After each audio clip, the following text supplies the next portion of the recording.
They found the gold that could save them, but little did they know, it would become the very thing that threatened to destroy them. This is a centuries-old story about three close friends, Ahmed, Shahid, and Qasim, who lived in an old settlement far from the city in some country. Among the villagers, their friendship was an example, like three branches of a tree that remain connected even when separated. The three friends had laughed, played, and shared each other's joys and sorrows since childhood. But time doesn't always remain the same. Life's hardships enveloped them like a delicate bird caught in a storm. The doors of their livelihood began to close, the shadow of poverty deepened, and food became scarce. The ever-increasing difficulties day by day started to test their courage. Where laughter once echoed, now a shroud of worry hung. Finally, one day, when hunger and distress became unbearable, they decided it was time to leave the village and try their luck elsewhere. They knew that leaving their village wouldn't be easy, but staying meant that poverty would swallow them whole. They gathered their meager savings, a few pairs of clothes, and some provisions, and set off towards an unknown destination, relying on hope. The journey was long, and their steps were heavy with fatigue, but the lamp of hope burned brightly in their hearts. With dreams of a better life in their eyes, they left behind the soil of their village. After several hours of travel, they reached an unfamiliar area. All around them were desolate fields, dense trees, and an eerie, mysterious silence, as if this place had been trapped in time for centuries, where even the wind spoke in whispers. The sun slowly began to descend into the lap of the west. The sky started filling with darkness, and the cold evening breeze intensified their fatigue. The three friends sat down under a large, shady tree. Ahmed spread his shawl, Shahid pulled out a small water skin, and Qasim broke a dry piece of bread, sharing it among them. In the silence, there was only the faint chirping of birds. Qasim, in a tired voice, asked, "Did we make the right decision to leave the village?" Ahmed looked up at the sky, where glittering stars were beginning to emerge, and smiled, saying, "When the boat is caught in the wind, it needs a shore to save it, no matter how far away it may be." Hearing this, Shahid took a deep breath, took off his shoes, placed them aside, and lay down on the ground. "Whatever happens, we'll face it together," he said. With these words, the three friends, exhausted and immersed in these thoughts, lay down under the open sky. The area was deserted. There was no light or person for miles around, but the three friends were each other's support and courage. They were tired, but they did not let fear overwhelm them. In the deep silence of the night, a mysterious sound suddenly echoed, making them tremble. Ahmed softly said, "This sound seems dangerous." Shahid and Qasim immediately sat up straight, their hearts pounding. Shahid quietly asked, "What could that be? It doesn't sound human." The three friends were talking in hushed whispers when suddenly something moved rapidly in the distant grass. Out of the corner of his eye, Ahmed saw a terrifying wolf leaping towards them. Ahmed screamed loudly, and the three friends instantly sprang to their feet. Fear sent a jolt of electricity through their bodies, and they ran frantically in the dark to save their lives. The wolf chased after them, intent on pouncing.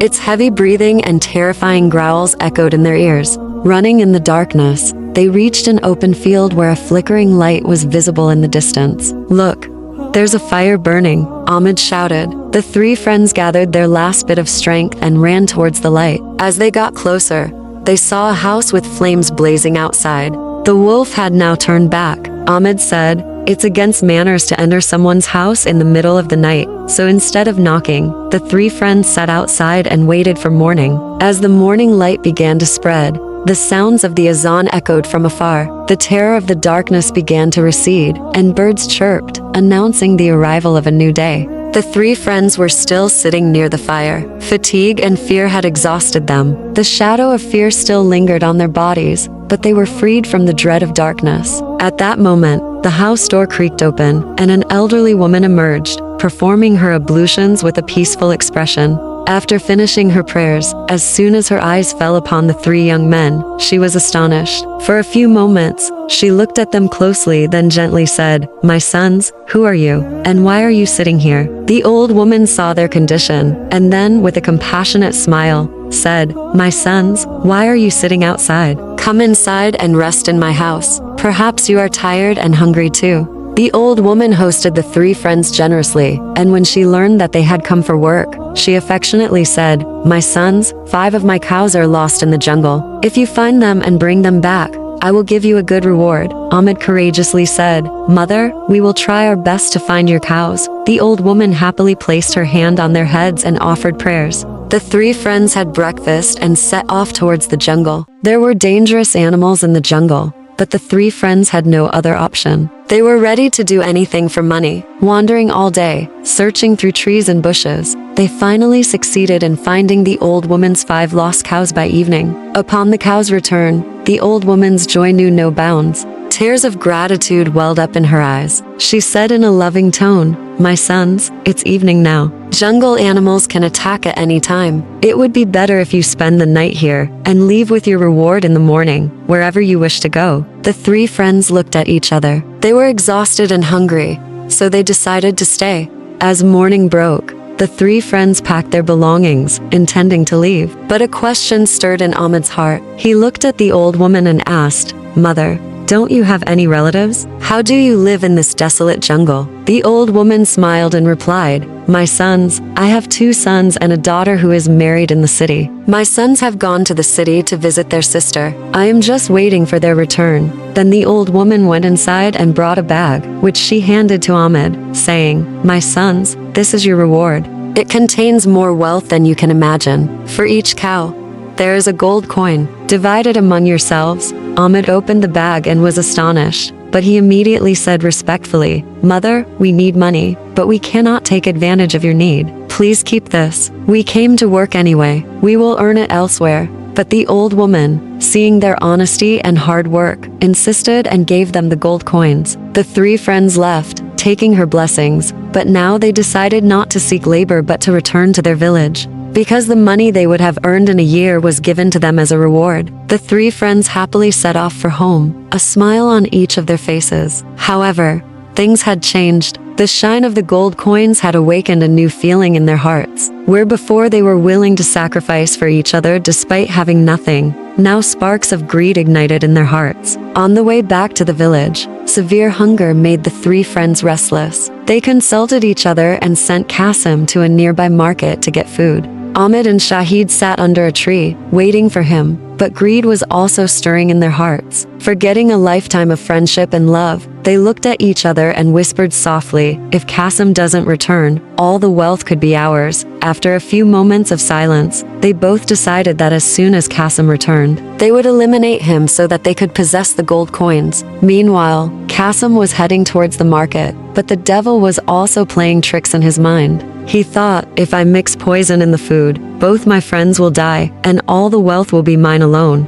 As this thought came to him, a wicked smile spread across his lips, and he bought poison, deciding to mix it in the food to execute his plan. Qasim had bought poison from the market and was planning to mix it in the food, while on the other side, Ahmed and Shahid were also conspiring. The darkness of greed was in both their eyes, and they had decided that as soon as Qasim returned with the food, they would kill him and divide the wealth among themselves. But along with greed, the love of friendship was also stirring in their hearts. Ahmed and Shahid had finalized their plot and were eagerly waiting for Qasim. The fire of cruelty and greed was burning in their hearts. On the other hand, Qasim had reached the market, bought the poison, and intended to mix it in the food. But suddenly, a feeling of regret awoke in his heart. He said to himself, This wealth is a test for us. If I betray my friends, I will not escape some punishment. With this thought, he threw away the poison and with pure intentions, picked up the food and started back. Meanwhile, Ahmed and Shahid also began to realize their mistake. They started to think about how foolish it would be to sacrifice the blessing of friendship for the sake of wealth. They felt extremely bad about themselves, and regret filled their hearts. Finally,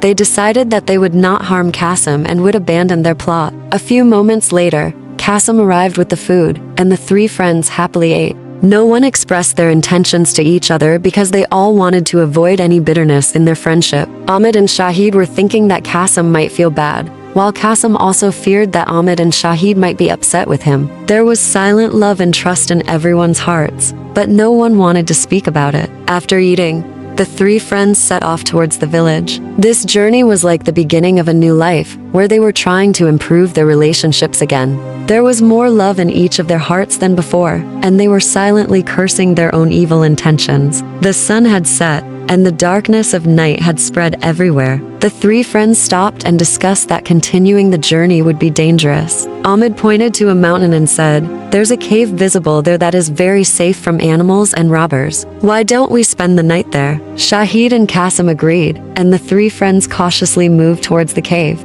The cold night air permeated their bodies, and the cries of wolves echoed from the distant jungles and mountains, making the atmosphere even more terrifying. As they approached the cave, the deep darkness inside stopped their steps. Qasim softly said, "Is this place really all right?" Ahmed replied with a slight laugh, "There's no time to stop now. Let's go inside." The three friends thoroughly inspected the cave and, feeling satisfied, entered. They looked at each other and lay down on the ground, hoping that the night would pass peacefully and they would leave for the village in the morning. Due to fatigue, the three friends immediately fell into a deep sleep, but in the middle of the night, the weather suddenly changed. Strong winds began to blow, and suddenly, it started raining heavily. The stormy gusts roared around the cave. The three friends were once again terrified and prayed that the night would pass safely so they could reach home unharmed in the morning. The intensity of the storm increased. Strong winds uprooted trees, and thunder and lightning accompanied the fierce rain. Suddenly,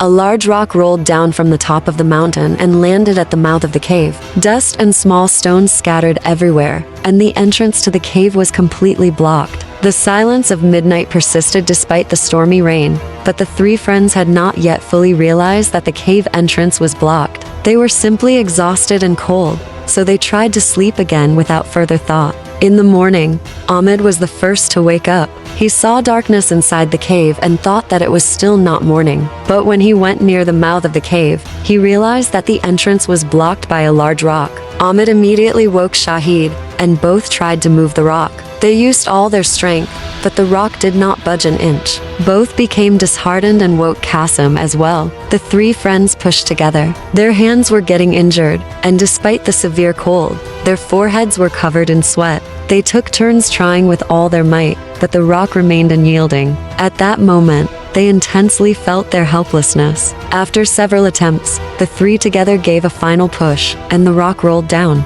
The cave entrance opened, and light came in. They breathed a sigh of relief and thanked Allah that they had escaped this trouble. Coming out, the three resumed their journey. Each was lost in their thoughts on the way. Ahmed thought, if we had harmed Qasim, we would have failed to move that rock today and would have died inside. The thought came to Qasim's heart, if I had mixed poison in the food, how would I have moved the rock alone now and died inside? Finally, the three friends apologized to each other and upon reaching the village, honestly divided the money. Now they became even closer than before and started living like brothers. This ordeal had a profound effect on their hearts and minds and made them realize that greed can be a cause of destruction not only for others but also for oneself. Dear friends, this story teaches us three important lessons. First, friendship is a precious blessing. It should not be sacrificed for worldly things. Second, greed is a very bad thing. It not only causes destruction in this world but also leads to accountability in the afterlife. Third, if greed or any other sin is abandoned, its reward is found in both this world and the afterlife. Therefore, wealth and possessions are temporary things,